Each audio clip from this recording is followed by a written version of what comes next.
Hey,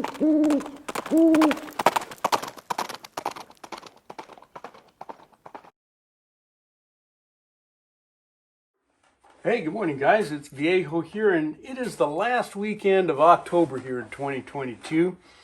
And it's a kind of a cool, crisp fall day here on the central coast of California. I'm just back in from my morning exercise walk.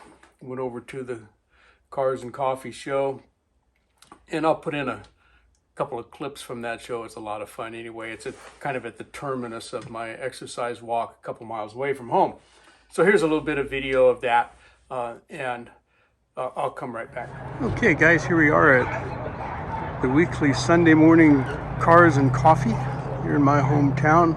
It's about 9 o'clock in the morning here, and all the boys and girls show up here, show off their builds, rides, rods, and shorts. Usually about 50 to 60 cars. All right, let's just take a walk down the line here.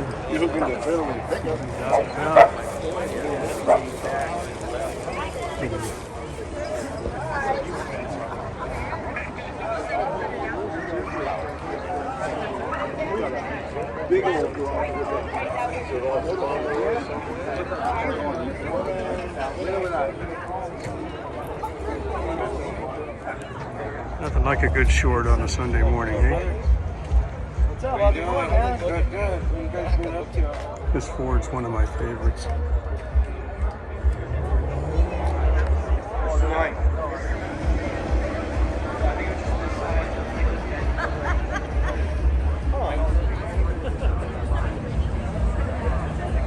All right, I got about 61 degrees here in the garage. It's still a little bit cool in here. And what am I looking at? 57% relative humidity. So it's not bad, but you know, I'm cold-blooded. What I want to talk about today is this. Recently, my good friend Walks Fletcher was chiding me a little bit when I showed him a video clip of me loading some plated bullets. He goes, I thought you only loaded cast stuff. And that's not quite true. I do shoot a lot of copper. And I wanted to tell you guys about why. Why would, since I've got a good source of inexpensive range scrap lead to use, why would I shoot anything besides cast bullets? Well, here's the deal. Years ago, when I first started casting, we used wheel weights here in California. And they were free for the taking, pretty much. It was, you could just go down to your local service station or tire shop and pick up buckets full of wheel weights, and you had to melt them down just like we do with range scrap and get rid of the clips and so forth. And that was great. Wheel weights are a great source. You can cast those wheel weights mostly as is, depending on, where they come from. The BHN will range anywhere from 9 to 14 or so. But they were outlawed here in California several years ago, and that dried up as a resource for me. When the wheel weights were readily available, it didn't occur to me that at some point that well would run dry, so I didn't have a whole lot stashed. And then it became very difficult for me to find casting lead, and so I started looking around for plated bullets, and I finally settled on Extreme. I've liked their product, and I've never been one to pass up a good sale, and so I stocked up with quite a few of these, and I've still got, I was just counting here the other day, and I think I've got something like 25 cartons of these Extreme plated bullets in various calibers. So I've got a lot of them on hand. And back in the day when we were shooting wheel weight lead, that was before powder coating came along, and so my bullets were mostly traditionally lubed, either pan lubed or tumble lubed with liquid A-LOX, or done on the lubricizer, which is the only reason that's out here today, is for show and tell. I'm not going to use it today. It lives in another storage area most of the time. But often, you'd go shoot 50 rounds of traditionally lubed bullets, and there'd be still a little bit of lead left in the grooves. Not much. I never would shoot hundreds of rounds before I brought those firearms home and cleaned them.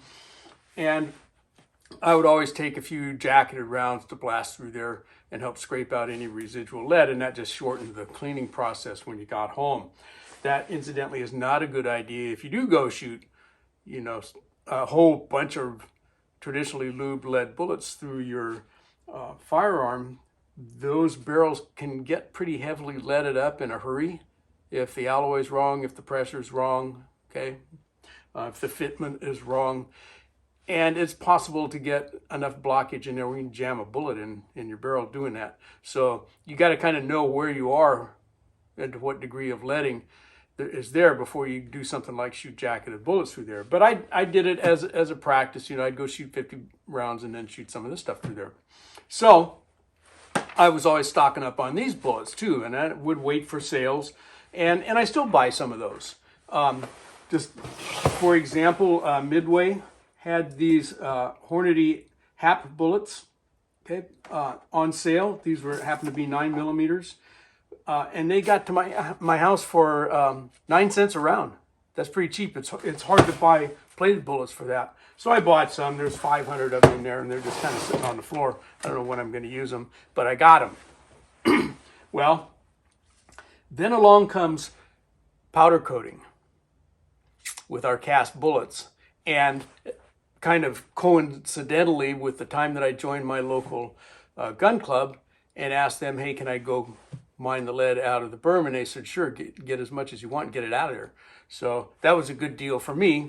And before we go any further with that, I've had several requests from friends say, hey, you know, how much will you sell me some of that range scrap for? I can't, guys. That's part of the deal that I have with them. I can't do that for profit, okay? They said, fine, take all you want, but it's for you. You know, don't be selling it and making money that way. So I'm not going to do it. And so I don't overstep my bounds on that. You know, I wish I could, but it's a valuable resource for me that I don't want to jeopardize that way. So anyway, so here comes powder coating. I say, oh, great. You know, I don't have to traditionally lube anymore, and I don't really have to use these, you know, for barrel scrubbers, you know, and there's other reasons for using these, as we all know. But the point is that I've got quite a few of these stocked up, okay? I might have 5,000, you know, jacketed bullets on hand. I might be more than that. I don't know, I haven't counted them. But I got a lot of them, and so I'm not going to let them sit there and gather dust. I'm going to shoot them. Well, something else happened relative to the powder coating of cast bullets. And last year, a number of us, myself and Broke Loader and K24 and Booze and Bullets and some other fellows, did some testing, and I did quite a bit. I tested a whole bunch of powders with a smokeless powder I'm talking about against the potential reaction with those smokeless powders against our powder coats. And we discovered that some smokeless powder will react with the powder coating on the base of your bullets. At first it looked like, well, you know, if you stored your bullets nose up so that the powder wasn't in direct contact, that there wouldn't be any reaction. But then Broke Loader discovered that given enough time, yeah, there will be a reaction. And what happens is that the powder coating on the base of those bullets gets all gummy and gummed up. And so, you know, I don't know if anybody has actually shot a lot of that gummed up bullets and looked to see if there's any deleterious effect on your barrels or not. But I don't shoot those powders unless they were loaded really recently, okay, like within the last few days. The powders that I found of the 16 that I tested were Tight Group, Bullseye, and BE86, all of which I have pretty good supplies on hand. So if I can't shoot those, or if I don't want to shoot those with powder-coated bullets, what am I going to shoot them with? Okay, so I can shoot those powders, and we all know and love Bullseye and Tight Group.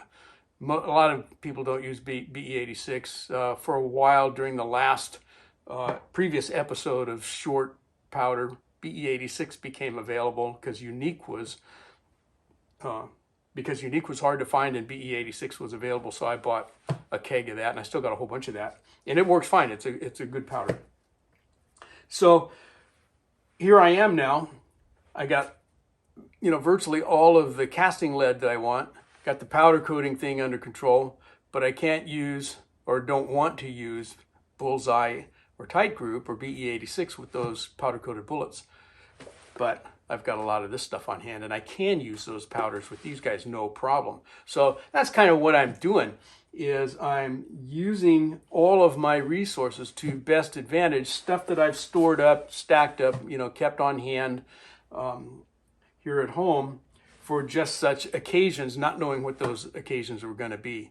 So we've kind of come around here now to the point where, okay, I can still use all of that Tight Group and Bullseye primarily. I don't use a whole lot of the BE86, but I can use Bullseye and Tight Group, which I love to use. They're great powders, and I'll save my other powders for use on my cast bullets.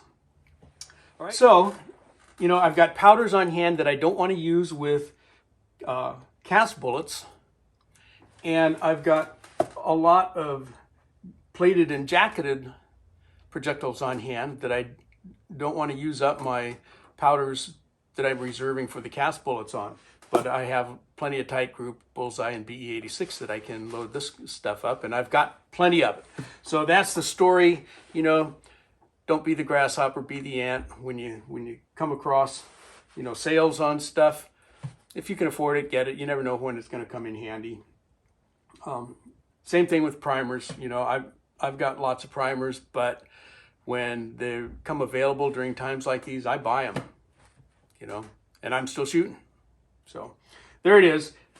Next video you'll see from me is I'm going to be loading some of these guys right here. These are 148 grain wad cutters from Extreme. And I'm going to load some of those up in 38 specials here today. It'll probably be the next day or two before you see that video. But there it is. That's why I'm loading plateds, and you'll see me loading some jacketeds here and there. But for now, that's all she wrote.